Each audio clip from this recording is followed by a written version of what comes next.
Hello again, FlossTube. It's Julia, Julicious, coming back. I know. I said I'd try to do sort of a once a month thing, and I think it's actually going to be doable. What day is it? I work night shift, which means yesterday is today and tomorrow doesn't matter. I don't know what time it is. I don't know anything. Black lives still matter. I do know that. I know that much.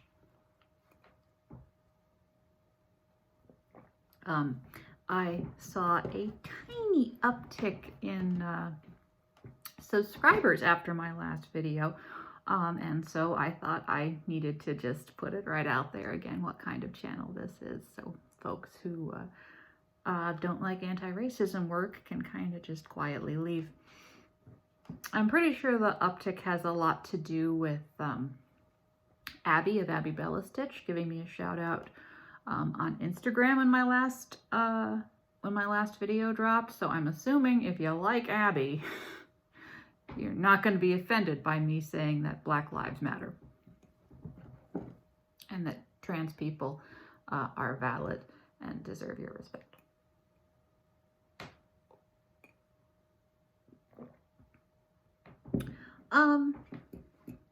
Oh hell, what was I going to talk about?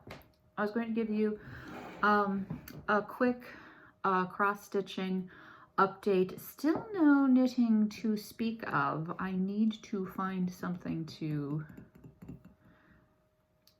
knit. I need to knit my dad a hat. And I'm missing some needles. I could just buy more.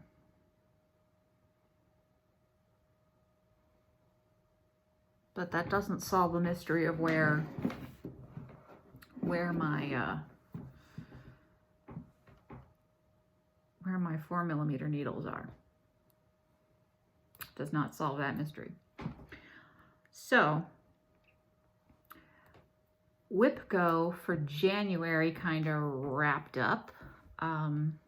There's still quite a bit of January left. Actually, literally, what day is it, Julia? I think it's a Saturday. It's 2 a.m. and I think it's a Saturday. I think it's Saturday the 29th of January, 2022. We're going to go with that. So there's still a couple days left in the month. I am not going to continue working on my January WIPGO stuff because I have a couple of little bits and bobs that I'd like to kind of finish up or start up so they're ready to go when they get called. But so WIPGO, I forget the numbers, and I actually just switched computers. I got a new computer. I have gone from being a Mac user back to the PC. The main reason being I can't excuse Apple's business practices anymore, and so I'm just going to leave the comfort of my beloved iOS and join Team PC. Having said that, the WIPGO template that I downloaded and like personalized with all my with my personal WIPGO board is Mac numbers. And I cannot get that to load in a way that makes sense to my PC. So as far as WIPGO Facebook stuff goes, I might not post updates to my actual WIPGO board for a bit, but I will post updates to the stitching. You don't care. But if you happen to watch me on here and see me on Facebook's WIPGO group, that's what's going on there. So for January, the numbers that were called corresponded to 2 WIPs that I had a very good time working on, actually. The City Stitchers Starry Night sampler, which looks like this. I'm sitting in my dining room because the light's better than in my office. And I am stitching this on 36 count linen from Color and Cotton in the colorway Nightshade, and I'm stitching sort of half with the DMC and half with Color and Cotton flosses as and when they strike my fancy. And here is what I got done during WIPCO. I finished the house, I did all the grass, I added the moon, a bunch of stars, a bird, and 2 trees.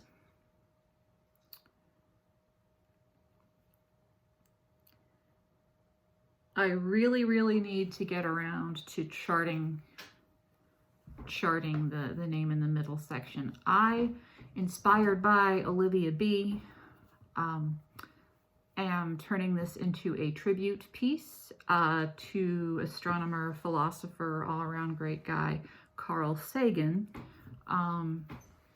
So I have this quote, one of my favorite quotes from him. "I don't want to believe, I want to know," and then the dates of his birth and death.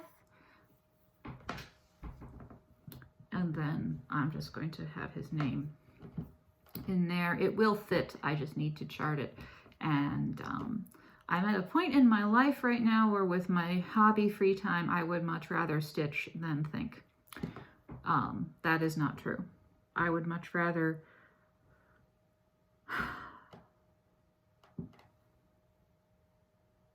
charting requires a lot more brain power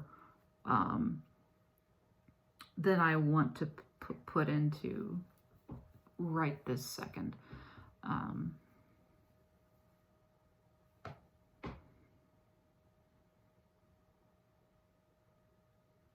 His first name has 4 letters, just like York does. So really, I can just move that up.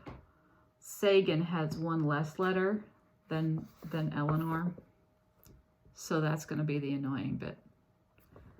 But I'll figure it out. It will fit. Anyway, very happy with this. So that is what I worked on for 10 days,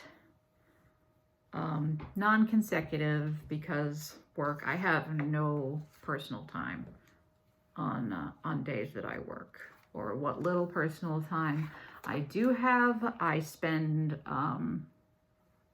eating breakfast for me, dinner for them, with my time with my partner and our daughter, and fussing over cats. But I wake up at 4:30 in the afternoon and I have to be at work by 7 p.m. So, and then not including travel time, that's 12 hours. So yeah, I prioritize sleep on work days. Anyway, each project was supposed to get 10 days. The second project did not get quite, I think we got 7 or 8 on this one. But I still made decent progress. So this is a freebie from Ingleside Imaginarium that Brittany designed for Stitch Asia last year. And it's called Phaya Naga. It's an Asian Pacific Islander sea serpent. This is stitched with the DMC 2/2 on 32 count linen from Picture This Plus, or the artist formerly known as Picture This Plus, and the colorway is Tempest.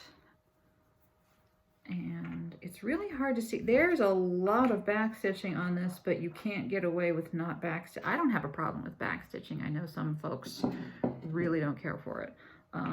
I don't mind it. And when a piece has a really daunting amount of it, I just do it in chunks, like as I go. And it works really well for me. So what I did during this round of Whip Go is I took this down here, because that's where the Q-snap ended, not the page, and then I filled in from like here over, still not done, and I did the back stitching to about here-ish. So really, really enjoy this one. And so generous of Brittany to make this a freebie, because this had to have been, I mean, first she had to research it, and then she had to take what was in her brain and put it into cross stitch, and just the detail of what she did, and having to go in and just manually put in on the cross stitch software all the back stitching,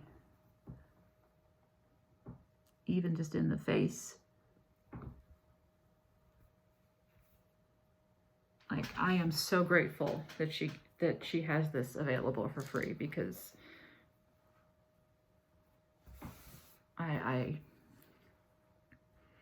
she put a lot of work into it. Okay, so the Naga goes away for a bit. The numbers that were drawn for February, I think 5 and 17. I think January was 2 and 19, and February is 5 and 17, I think. Very pleased about number 5, because I was really hoping that my gamer would get drawn. So yeah, get to put in some good time on this. If you don't remember, the art is by a Spanish artist who goes by Medusa Dollmaker, and this has been charted for cross stitch by the UK-based cross-stitch company Gecko Rouge. Unfortunately, I think it's only available as a kit.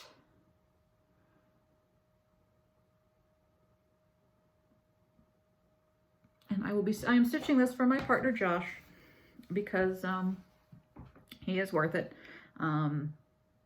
He has great abiding love and appreciation for handmade things, and so therefore he is knit worthy and he is stitch worthy. So I am very confident that I will be finishing this page this month, because like really there's not that much left, and then I'm gonna be a grown-up and pop up here and work on the boring bits. So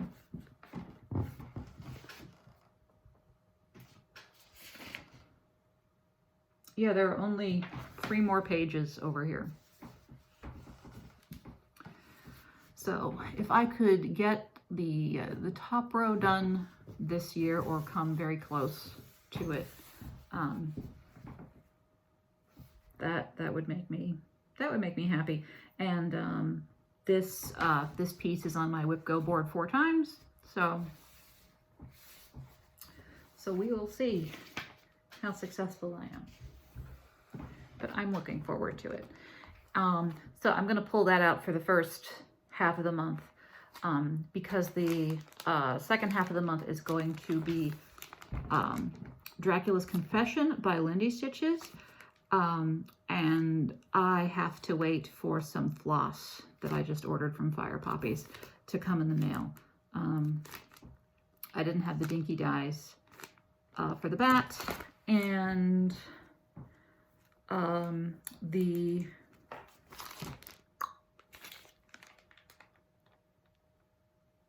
Gentle Arts thread that I had initially chosen for the text. I don't think I'm going to have quite enough to do all of the text, especially since I need to frog all the letters because I made a mistake somewhere.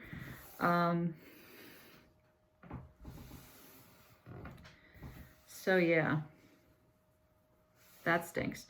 Anyway, this is stitched. This was definitely one of those things where, oh, I want that. I want to stitch that. But I only want to stitch with what I have in stash. So this is a piece of Picture This Plus 32 count linen. The colorway is Cauldron.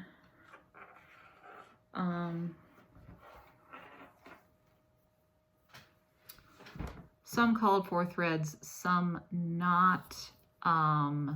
This bit here is a limited edition Color and Cotton from their very first Halloween box called Old Pumpkin. The outline of the leaves is in gassed hickory sticks. And then the frogged words will be in the called for Weeks Dye Works Rum Raisin, I think. So it's not a huge pattern. So in theory, I could get really good work done on this. A stretch goal for this year is to finish this because it is so small, but that might take a minor miracle, just given that I have to unstitch as well. Anyway, that's where this is.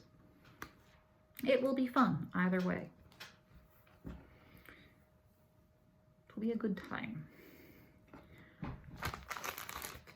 So that's the cross stitching. What am I gonna do for the last couple days of January? I think I mentioned last time that I have joined Lindy Stitch's Bird Crush Club. January's bird is the Stellar's Jay. And I decided that I'm going to stitch this, if possible, all on one piece of fabric, and that I'm going to stitch it on 40 count because that's what I do. In general, I don't like to stitch with more than one strand of floss because I just don't like the way my stitches look as much when I'm stitching with more than one strand of floss. Obviously, that's not always possible.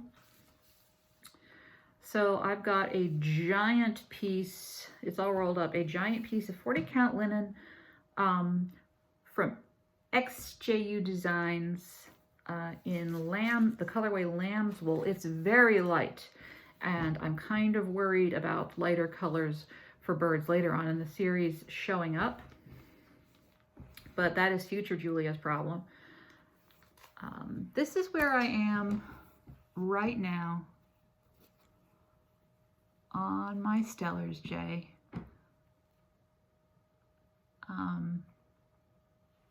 Let's see if I can put something behind this.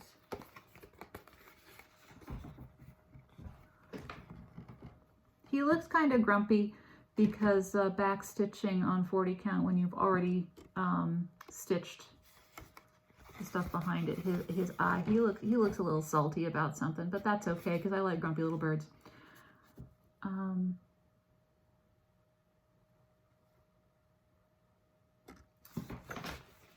So I think that's doable. These are not huge undertakings. So that's the plan. And also something I did, because it finally arrived, the fabric I ordered for Hawk Run Hollow, which was my New Year, New Start, arrived. This is, what? And now I can't think of the name. Cafe Olé? No, not Cafe Olé. I will, in the pattern, in the description box down below, tell you what this is. It might be creme brulee. The fabric is from the lovely and talented Leslie of Under the Sea Fabrics. And I'm stitching this on a 25 count Lugana 1/1 in the DMCs. And I got the teeniest, tiniest little start, but good enough. So that's the first box. I think over the river on a hill lieth a village sweet and still.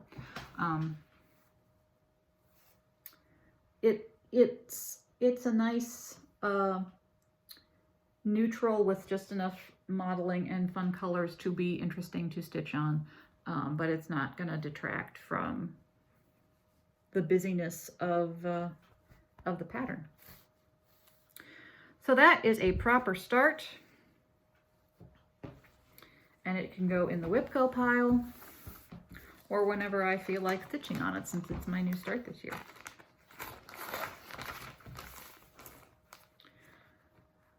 I think that's all I have to show you. How long are we? A little over 20 minutes? That's not bad. I have been reading, and I listened to an audiobook recently that's quite a few years old, but it had been on my reading list, called The Devil in the White City, which is a historical account of the Chicago World's Fair in 1893 and about America's first serial killer. Probably not, but you know, America's first highly publicized serial killer, Hermann Mudgett, also known as H.H. Holmes, who was active in Chicago during the World's Fair. And because I am me, I bought the book thinking, oh boy, this is going to be about a serial killer. And it's not. It's mostly about the conception, planning, mishaps, and execution of the World's Fair in Chicago. So if you are a history buff and you like that period of history and are curious about how the World's Fair came to be and who did it and who planned it and the drama and the infighting and the mishaps with the weather and all of that, great. You're probably going to be annoyed that every other chapter is a little vignette about H.H. Holmes. If you are a serial killer true crime buff and really want to read about H.H. Holmes, you're going to be very disappointed to realize that this is mostly a book about the World's Fair, and probably somebody's editor or publisher was like, hey, this book will sell more if you talk about the serial killer a little bit. It's not badly written. I am in a place in my life where I am not going to be terribly sympathetic to old-timey white guys who are thinking it's a great idea to go, you know, to exotic, less developed places in the world and uproot the people who live there and plunk them down in the middle of Chicago so other white folks can walk by and gawk at them. I'm not going to be particularly sympathetic to old-timey white guys who are absolutely infuriated that the people who work for them would like to be paid well, would like to not be worked to death and decide to unionize, and apparently we're supposed to be sympathetic towards the person who's organizing the World's Fair and not towards the workers.